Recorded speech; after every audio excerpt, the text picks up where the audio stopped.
बहुत समय पहले की बात है। जापान के एक छोटे से गांव में एक बौद्ध भिक्षु रहा करता था। वह बौद्ध भिक्षु अपने कार्य के प्रति बड़ा ईमानदार था और बड़ा ही कर्मठ था। जैसा उसके गुरु बोलते वैसा ही वह करता। उसके गुरु लोगों में काफ़ी लोकप्रिय थे और काफ़ी विद्वान पुरुष थे। तो गुरु के द्वारा कहा हुआ काम वह हमेशा उचित समय पर और ठीक से करता था। एक बार गुरु ने उसको अपने पास बुलाया और एक पत्र देते हुए कहा कि यह पत्र तुम जैन मास्टर के पास में पहुंचाना है। वो जैन मास्टर जापान के क्योटो शहर में रहते हैं और इस बात का तुम्हें ध्यान रखना है कि यह पत्र किसी दूसरे के हाथ में न लगना चाहिए और ना ही किसी दूसरे के द्वारा यह पढ़ा जाना चाहिए। यह बात सुनकर बौद्ध भिक्षु रवाना हो जाता है अपनी घोड़ा लेकर उस क्योटो शहर की ओर। रास्ते में जाते जाते उसे एक नदी दिखाई देती है। अब उसके सामने समस्या आती है कि उस नदी को पार करना होता है।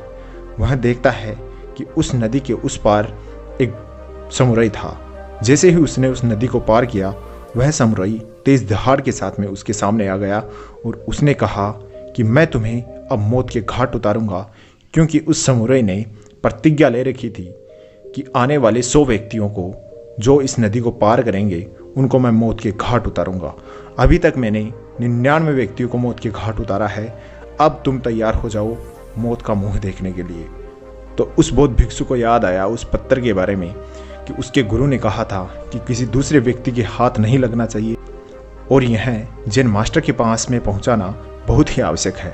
तो ये याद आते ही उसने ये सब बातें समुराई को बताते हुए उसने कहा कि मैं तुमसे वादा करता हूँ कि यह जैन मास्टर के पास में यह पत्थर पहुंचाने के बाद मैं तुम्हारे पास में युद्ध करने के लिए जरूर से आऊँगा। तो समुराई ने उसे जाने दिया। रास्ते में आगे चलकर अब वह जैन मास्टर के पास में पहुंचता है और जैन मास्टर को वह पत्थर देता है। पत्थर देने के साथ में ही रास्ते में हुई जो घटना थी उसको वह गुरु को बताते हैं और कहता है कि आप मुझे इस समस्या से बाहर निकालिए। तो जैन मास्टर ने कहा कि मैं समुराई से तुम्हारा मुकाबला हो इसको तो नहीं टाल सकता और तुम्हारी मौत को भी नहीं टाल सकता, लेकिन तुम्हें मौत के पास में जाने का या तुम्हें मौत को पाने का एक सरल रास्ता बता सकता हूँ। तो इस बात को सुनकर बौद्ध भिक्षु बड़ा आश्चर्यचकित हुआ, लेकिन उसने कहा कि अगर मेरे पास में कोई और रास्ता नहीं है तो आप मुझे मौत को पाने का सरल रास्ता बताइए। तो जैन मास्टर ने कहा कि जैसे ही तुम वहाँ पर पहुँचो या उस समुराई के पास में पहुँचो तो अपनी तलवार को निकालना और अपने दोनों हाथों से पकड़कर अपने सर के ऊपर कर लेना और तुम्हें आंख बंद कर लेनी है। जैसे ही तुम्हें कोई ठंडी चीज़ अपने सिर पर महसूस हो तो तुम समझ लेना यही तुम्हारी मौत है। तो यह सुनकर वह वापस रवाना हो जाता है अपने सफ़र के लिए। रास्ते में जाते जाते उसे कोई प्रकार का खौफ नहीं था, किसी प्रकार का डर भय नहीं था। वह जैसे ही उस नदी के पास में पहुंचता है, जैसा जैन मास्टर ने कहा था, उसने अपनी तलवार निकाली, दोनों हाथों से पकड़कर अपने सर पे कर ली। तो जैसे ही समुराई आया उसने उसकी मुद्रा देखी और तलवार की जो मुद्रा देखी वह देखकर वह आश्चर्यचकित हो गया और उसने सोचा कि इसने जरूर से किसी बड़े ही तलवारबाजी या बड़े ही गुरु की शिक्षा ली है।